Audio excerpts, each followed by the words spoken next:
अगर ए वेक्टर को मैं स्केलर के साथ ज़रब तो कर रहा हूँ, 2 के साथ ज़रब तो कर रहा हूँ, लेकिन अगर 2 पॉजिटिव ना हो, नेगेटिव 2 ए हो, तो हमारे पास रिजल्ट क्या आएगा?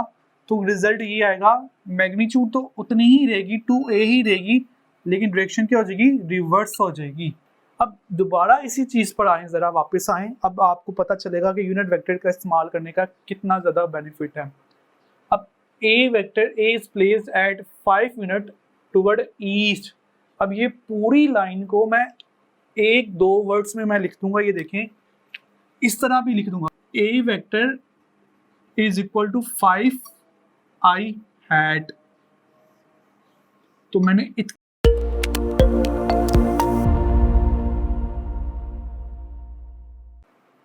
जी अस्सलाम वालेकुम स्टूडेंट्स, आज जो हमारा टॉपिक है उसका नाम है multiplication of a vector with a scalar quantity.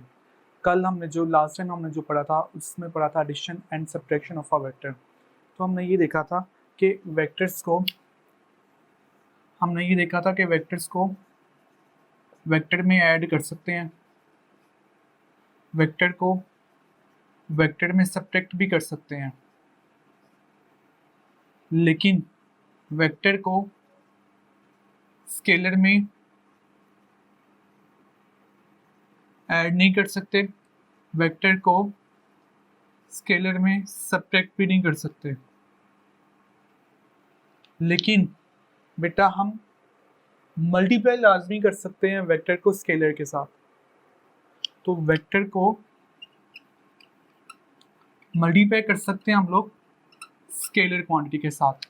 आगे आने वाले टॉपिक्स में हम ये भी पढ़ेंगे कि वेक्टर को मल्टीप्लाई कर सकते हैं वेक्टर क्वांटिटी के साथ भी। तो वेक्टर को वेक्टर क्वांटिटी के साथ और वेक्टर को स्केलर क्वांटिटी के साथ भी मल्टीप्लाई कर सकते हैं हम लोग। लेकिन जब एडिशन या सब्ट्रैक्शन की बात करें तो दोनों सेम होंगे तो ही हम ऐड कर सकते हैं या सब्ट्रैक्ट कर सकते हैं। इसकी एग्जांपल ऐसे है, अगर हम 5x को ऐड करें 2y के साथ तो ऐडअप नहीं हो सकते, लेकिन अगर हम 5x को मल्टीप्लाई करें 2y के साथ तो हम मल्टीप्लाई कर सकते हैं, तो आंसर आ सकता है हमारे पास 10xy आ सकता है। तो स्टार्ट करते हैं कि हम कैसे एक वेक्टर क्वांटिटी को स्केलर क्वांटिटी के साथ मल्टीप्लाई करते हैं। मल्टीप्लाई करना बहुत ही इजी है, क्योंकि एक वेक्टर क्वांटिटी, वेक्टर के पास दोनों चीज़ें होती हैं, मैग्नीट्यूड भी होती है और डायरेक्शन भी होती है, तो इनको मल्टीप्लाई करना बहुत ही ज़्यादा आसान है। लेट करते हैं एक वेक्टर ए है और ये हमारे पास इस डायरेक्शन में मौजूद है। अगर मैंने एक स्केलर क्वांटिटी के साथ मल्टीप्लाई करना है, स्केलर क्वांटिटी क्या होती है? वो क्वांटिटी होती है जिसके सिर्फ मैग्नीट्यूड होती है, और मैग्नीट्यूड हम बार बार पढ़ चुके हैं कि न्यूमेरिकल वैल्यू को कहती है मैग्नीट्यूड। तो अगर हम फॉर एग्जांपल ए वेक्टर को 2 के साथ मल्टीप्लाई करते हैं, तो 2 के साथ मल्टीप्लाई करते हैं ए वेक्टर को, तो वेक्टर ए की डायरेक्शन तो वही रहेगी, लेकिन ये 2 टाइम्स इंक्रीज हो जाएगा, इसकी मैग्नीट्यूड 2 टाइम्स बढ़ जाएगी। इसकी डेफिनेशन भी ऐसी आएगी, द प्रोडक्ट का मतलब multiply of a vector A and a number मतलब scalar quantity n, if n is greater than 0, अगर n पॉजिटिव हो, is defined to be a new vector, तो नया जो वेक्टर आने वाला है n नहीं आएगा, हैविंग द सेम डायरेक्शन, उसकी डायरेक्शन सेम होगी जैसे कि a की डायरेक्शन थी, लेकिन मैग्नीट्यूड n टाइम्स क्या हो जाएगी? बढ़ जाएगी। अगर मैं 3 के साथ ज़रब करता हूं तो क्या होगा? मैं इसी वेक्टर को 3 गुना बढ़ा दूंगा, 3a, तो डायरेक्शन वही रहेगी, लेकिन मैंने इसको 3 गुना बढ़ा दिया, इसकी मैग्नीट्यूड को बढ़ा दिया। अब हम बात करते हैं वेक्टर के साथ हम ज़रब तो कर रहे हैं स्केलर क्वांटिटी को, तो अगर ये वेक्टर क्वांटिटी जो स्केलर क्वांटिटी है वो पॉजिटिव ना हो, अगर n नंबर जो है वो पॉजिटिव ना हो, if the vector is multiplied by the n number मतलब n डिजिट अगर नेगेटिव नंबर है तो देन इट्स डायरेक्शन क्या हो जाएगी? रिवर्स हो जाएगी। तो अगर ए वेक्टर को मैं स्केलर के साथ ज़रब तो कर रहा हूँ, 2 के साथ ज़रब तो कर रहा हूँ, लेकिन अगर 2 पॉजिटिव ना हो, नेगेटिव 2a हो, तो हमारे पास रिजल्ट क्या आएगा? तो रिजल्ट ये आएगा, मैग्नीट्यूड तो उतनी ही रहेगी, 2a ही रहेगी, लेकिन डायरेक्शन क्या हो जाएगी? रिवर्स हो जाएगी। -2a आ जाएगा। ये बिल्कुल सिमिलर उसी तरह है जैसे हमने सब्ट्रैक्शन ऑफ अ वेक्टर में पढ़ा था। अगर a वेक्टर को हम सब्ट्रैक्ट कर रहे हैं b वेक्टर में, तो b का हमें नेगेटिव लेना पड़ेगा, तो ही हम सब्ट्रैक्ट कर सकते हैं। सिमिलरली अगर हम कोई भी स्केलर क्वांटिटी है जो कि नेगेटिव वैल्यू में है, अगर उसको ज़रब कर रहे हैं वेक्टर के साथ, तो क्या करना पड़ेगा, मैग्नीट्यूड तो उतनी टाइम्स बढ़ जाएगी लेकिन उसकी डायरेक्शन क्या हो जाएगी, रिवर्स हो जाएगी, माइनस। ये एक पॉइंट आपने याद रखना है हमेशा कि जब कभी भी एक वेक्टर क्वांटिटी को स्केलर के साथ ज़रब की जाती है तो हमेशा एक वेक्टर क्वांटिटी ही आती है। जैसे हमने एडिशन में पढ़ा था कि अगर दो वेक्टर्स को ऐड कर दें, दो वेक्टर्स को ऐड कर रहे हैं हेड टू टेल रूल के ज़रिए, या दो वेक्टर को सब्ट्रैक्ट कर रहे हैं हेड टू टेल रूल के ज़रिए, तो आंसर हमेशा, रिजल्ट हमेशा वेक्टर क्वांटिटी आता है, वेक्टर में ही आंसर मिलता है हमें। इसी तरह जब कभी भी एक वेक्टर को स्केलर के साथ ज़रब की जाए तो आंसर हमारे पास वेक्टर क्वांटिटी ही आती है। तो ये लाइन भी यहाँ पर लिखी हुई है, multiplication of a scalar with a vector quantity, result क्या आएगा, हमेशा एक नई वेक्टर क्वांटिटी आएगी। फॉर एग्जांपल अगर हम बात करें मोमेंटम की बात करें, तो अगर हम मास को ज़रब करें वेलोसिटी के साथ, वेलोसिटी एक वेक्टर क्वांटिटी है, तो वेक्टर क्वांटिटी को जब कभी भी एक स्केलर क्वांटिटी के साथ ज़रब की जाए तो जो हमारे पास मोमेंटम आएगा, तो मोमेंटम एक वेक्टर क्वांटिटी होगी। सिमिलरली हम बात करते हैं फोर्स की, m मल्टीप्लाई a करें, a जो है वो एक्सेलरेशन एक वेक्टर क्वांटिटी है, वेक्टर क्वांटिटी को स्केलर क्वांटिटी के साथ ज़रब की जाए तो जो रिजल्ट आएगा वो एक वेक्टर क्वांटिटी आएगा। जब कभी भी हम एक वेक्टर क्वांटिटी को स्केलर के साथ ज़रब करते हैं तो आंसर हमारे पास क्या आता है, वेक्टर क्वांटिटी आता है। ये आपने याद रखना है जी। नेक्स्ट टॉपिक है यूनिट वेक्टर। यूनिट वेक्टर एक ऐसा वेक्टर होता है जिसकी अपनी तो मैग्नीट्यूड एक होती है, लेकिन वो किसी भी वेक्टर की डायरेक्शन को रिप्रेजेंट करने के लिए यूज़ किया जाता है। तो सबसे पहले इसकी डेफिनेशन आएगी, unit vector in a given direction, किसी भी डायरेक्शन में यूनिट वेक्टर क्या होगा, वो वेक्टर होगा विद मैग्नीट्यूड 1, जिसकी मैग्नीट्यूड 1 होगी उस डायरेक्शन में, उस वेक्टर को यूनिट वेक्टर कहते हैं। तो किसी भी डायरेक्शन में कोई वेक्टर जिसकी मैग्नीट्यूड 1 हो उसको हम क्या कहते हैं, यूनिट वेक्टर कहते हैं। और इसका पर्पस क्या होता है, इसका पर्पस होता है it is used to represent the direction of a vector, किसी भी वेक्टर की डायरेक्शन को रिप्रेजेंट करने के लिए यूनिट वेक्टर इस्तेमाल करते हैं। यूनिट वेक्टर फिजिक्स में यूज क्यों किया जाता है, इसको आसान बनाने के लिए हम एक एग्जांपल लेते हैं। लेट करते हैं हमारे पास एक सिस्टम है जैसे कि नॉर्थ साउथ ईस्ट वेस्ट है, तो इसके यूनिट्स भी मैंने रिप्रेजेंट कर दिए। ये ओरिजिन है, ओरिजिन से 1 2 3 4 5, सिमिलरली -1 2 3 4, ये इसी तरह नॉर्थ होगा और ये इसी तरह 1 2 3 4 5 यूनिट्स होंगे। मैं कहता हूँ हमारे पास ए वेक्टर मौजूद है, is placed at 5 unit toward east. अब आपको पता है ए वेक्टर है तो इसकी मैग्नीट्यूड और डायरेक्शन दोनों होंगी, तो ये मैग्नीट्यूड ये हो गई 5 यूनिट वेक्टर ए मौजूद है, 5 यूनिट टुवर्ड ईस्ट। अब टुवर्ड ईस्ट ये मैंने क्या बताया, डायरेक्शन बता दी। तो एक वेक्टर को बताने के लिए मुझे कितना लंबा करके यानी कि लेंथी करके मुझे बताना पड़ रहा है, मैग्नीट्यूड भी बतानी पड़ रही है, डायरेक्शन बताने के लिए, डायरेक्शन खास तौर पर बताने के लिए टुवर्ड ईस्ट मुझे लिखना पड़ रहा है, यूनिट टुवर्ड ईस्ट। अब ये देखें वेक्टर ए जो है वो 5 यूनिट 1 2 3 4 5 यूनिट टुवर्ड ईस्ट जो है वो मौजूद है। ये वेक्टर ए मैंने डिनोट कर दिया। अब इसी तरह बी वेक्टर है जो कि प्लेस है 3 यूनिट नॉर्थ के और 4 यूनिट वेस्ट के, 3 यूनिट नॉर्थ के 1 2 3 नॉर्थ के और 4 यूनिट वेस्ट के 1 2 3 4, यहाँ पर करके ना हमारे पास वेक्टर बी मौजूद है।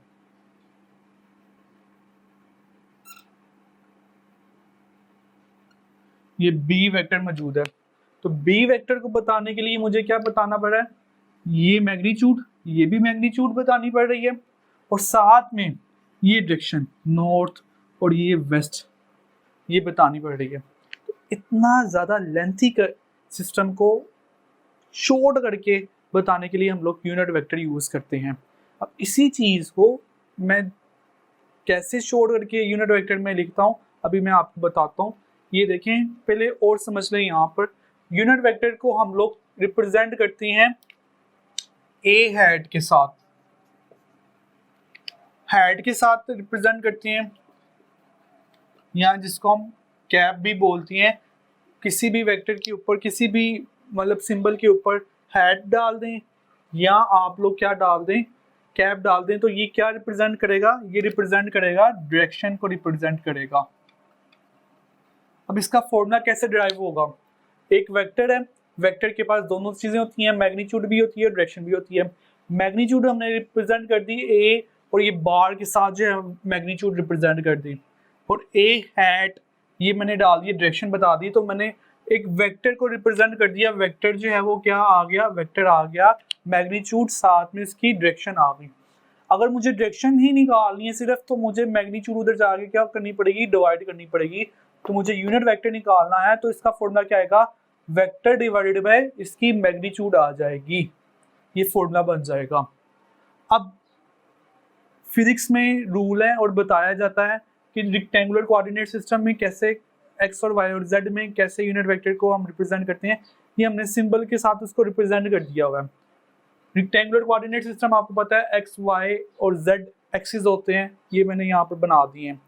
एक्स एक्सिस के अलोंग जो यूनिट वेक्टर होता है वो आई हैट होता है। तो यूनिट वेक्टर वो वेक्टर होता है जिसका अपनी तो मैग्नीट्यूड क्या होती है, 1 होती है, तो 1 यूनिट आई हैट के साथ रिप्रेजेंट किया जाता है एक्स एक्सिस के अलोंग फिजिक्स में, ठीक है। वाई एक्सिस के अलोंग यूनिट वेक्टर को, मतलब कोई भी वेक्टर जो कि वाई एक्सिस के अलोंग मौजूद होगा उसकी डायरेक्शन को हम लोग जेड के साथ रिप्रेजेंट करते हैं, जेड हैट। इसी तरह कोई भी वेक्टर जो कि जेड एक्सिस के अलोंग मौजूद होगा उसकी डायरेक्शन को हम लोग के साथ रिप्रेजेंट करते हैं। तो ये सिंबल है, फिजिक्स में बताए जाते हैं। कोई भी वेक्टर जो कि एक्स एक्सिस के अलोंग हो वो आई हैट, और वाई एक्सिस के अलोंग हो वो जे हैट, और जेड एक्सिस के अलोंग हो वो के हैट के साथ रिप्रेजेंट किया जाता है। यहाँ पर मैंने बता दिया। अब दोबारा इसी चीज़ पर आए, ज़रा वापस आए, अब आपको पता चलेगा कि यूनिट वेक्टर का इस्तेमाल करने का कितना ज़्यादा बेनिफिट है। अब a vector A is placed at 5 unit toward east. अब ये पूरी लाइन को मैं 1-2 वर्ड्स में मैं लिख दूंगा, ये देखें, इस तरह भी लिख दूंगा। ये ईस्ट है, तो ईस्ट एक्स एक्सिस होता है, और एक्स एक्सिस पॉजिटिव, यानी कि अगर हम रेक्टेंगुलर कोऑर्डिनेट सिस्टम की बात करें तो ईस्ट जो है वो एक्स एक्सिस है, पॉजिटिव एक्स एक्सिस है। पॉजिटिव एक्स एक्सिस की तरफ जो यूनिट वेक्टर आएगा वो आई हैट आएगा, पॉजिटिव आएगा। अगर नेगेटिव एक्स एक्सिस होता तो माइनस आई हैट आएगा, यूनिट वेक्टर आएगा। तो यहाँ पर 5 यूनिट टुवर्ड ईस्ट आएगा, तो मैं ये भी लिख सकता हूँ A vector is equal to 5 i hat. तो मैंने इतना सा करके लिख दिया। ये पूरी लाइन लिखने की बजाय मैं एक छोटे सा न्यूमेरिकल वैल्यूज में मैंने बता दिया कि एक वेक्टर को कैसे रिप्रेजेंट कर दिया गया है। इसी तरह बी वेक्टर की बात करते हैं, तो B is place 3 unit north and 4 unit west है। तो बी जो है वो 4 यूनिट नॉर्थ, 3 यूनिट नॉर्थ जो है वो वाई एक्सिस है, और वाई एक्सिस हमारे पास पॉजिटिव जे आएगा, और वेस्ट जो है वो माइनस एक्स एक्सिस है। माइनस एक्स एक्सिस की वजह से हम यहाँ पर क्या लगाएंगे, माइनस आई हैट लगाएंगे। तो इस चीज को कैसे लिखेंगे, B vector is equal to 3 unit north मतलब जे हैट माइनस वेस्ट है 4 आई हैट। तो ये इस चीज को मैंने न्यूमेरिकल वैल्यू में ऐसे रिप्रेजेंट कर दिया। तो यूनिट वेक्टर यूज करने का मकसद अब आप लोगों को समझ आ गई होगी कि हम यूनिट वेक्टर क्यों इस्तेमाल करते हैं और इसकी वजह क्या है। अब unit vector rectangular coordinate system में तो बता दिया गया है, और मजीद 2 यूनिट वेक्टर बहुत ज़्यादा यूज़ किए जाते हैं। एक है पोजीशन वेक्टर, किसी भी पॉइंट की पोजीशन को रिप्रेजेंट करने के लिए जो पोजीशन वेक्टर यूज होता है उसको हम आर हेड के साथ यूज़ करती हैं, मतलब आर पोजीशन वेक्टर। किसी भी पॉइंट की पोजीशन वेक्टर को यूज़ करने के लिए हम क्या सिंबल यूज़ करेंगे, आर यूज़ करेंगे। किसी भी एरिया, किसी भी प्लेन, ये मैं लेट करता हूँ, कोई भी ये प्लेन है, इतना सा बोर्ड, चलो मैंने लेट कर लिया, इस बोर्ड, इतना सा बोर्ड है, इस बोर्ड का अगर एरिया का मैंने निकालना है, नॉर्मल निकालना है, तो नॉर्मल एरिया का नॉर्मल हमेशा परपेंडिकुलर आएगा, आउटवर्ड आएगा।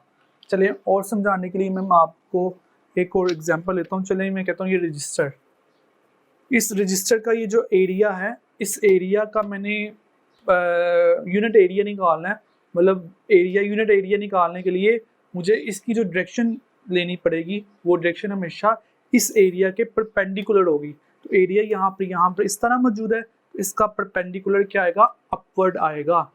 तो ये जो अपवर्ड परपेंडिकुलर आ रहा है, इसको हम नॉर्मल बोलते हैं।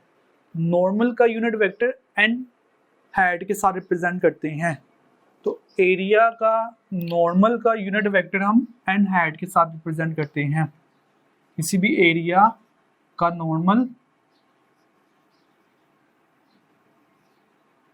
एन हेड के साथ उसकी डायरेक्शन हम लोग बताते हैं। एक और बात सुन लें लास्ट वाली, ये जो यूनिट वेक्टर है, जैसे कि मैंने यहाँ पर बताया है, अब यूनिट वेक्टर की मैग्नीट्यूड कितनी होती है, 1 होती है। जब कभी भी लिखा जाए यूनिट वेक्टर की मैग्नीट्यूड आई जे की मैग्नीट्यूड भी 1 आएगी, क्योंकि यूनिट वेक्टर की डेफिनेशन ही है वो वेक्टर जिसकी मैग्नीट्यूड 1 होती है, और k इज इक्वल टू 1, इनकी मैग्नीट्यूड क्या आएगी, 1 आएगी। तो फिजिक्स में लास्ट में, इस चैप्टर के लास्ट में न्यूमेरिकल भी है यूनिट वेक्टर के मुतालिक, तो वो यूनिट वेक्टर के मुतालिक हम जब न्यूमेरिकल्स करेंगे तो उसको भी सोल्व आउट कर देंगे।